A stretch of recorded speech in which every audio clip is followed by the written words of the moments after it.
What's going on, everybody? Welcome to another FAQ Monday. I am your host, Fluff, and you know what? I'm just kicking back today and enjoying some nice coffee in my nice mug.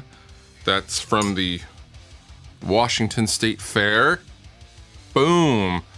Us locals call it the Puyallup Fair, but I think its official title is the Washington State Fair, which doesn't quite have the zing, in my opinion, and most of you probably have no idea what I'm talking about, so I'm just gonna move on.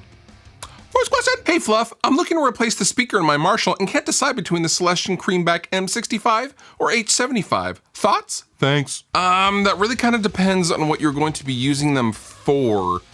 I had a cabinet, I have a Mesa 212 cabinet, and I had one of each in that cabinet that I've been using for rest repose. And I talked about this in another recent video, and I have the 65 and the 75, both in the same speaker cabinet. It sounds incredible, but the problem I had was when the sound guy goes to mic a single speaker, your sound doesn't sound the way it sounds standing in front of the speaker because you're hearing a blend of both of them. Now, I found that the 75s are a little bit more scooped and less high mids than the 65. The 65 is basically a high-powered Celestion greenback, and I ultimately put two of the 65s in my 212 Mesa cabinet for shows, and my whole tone is centered around that speaker for rest repose.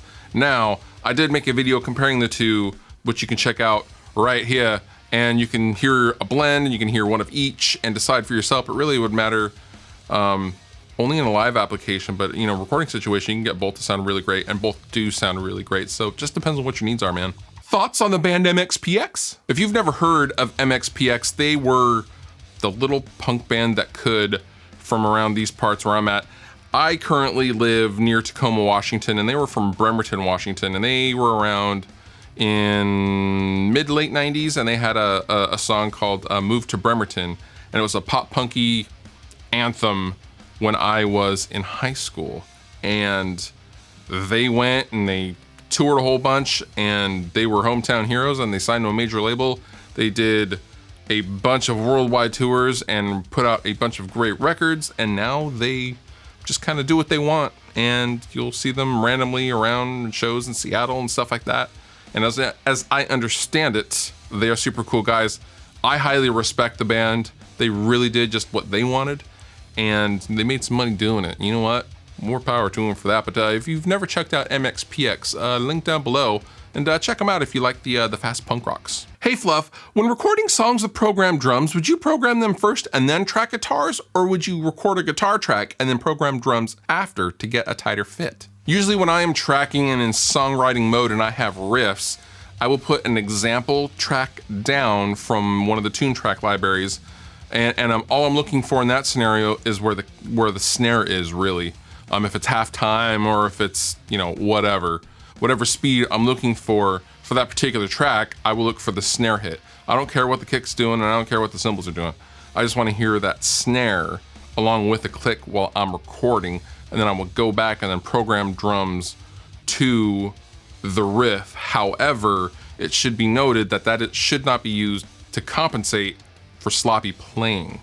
And it would seem to me that based on your question, it shouldn't matter. And you should be able to record to a click. And when you program drums and still program it, you know, fairly close to the grid, everything will sound super, super tight. You shouldn't have to quantize or move things around just to compensate for sloppy playing.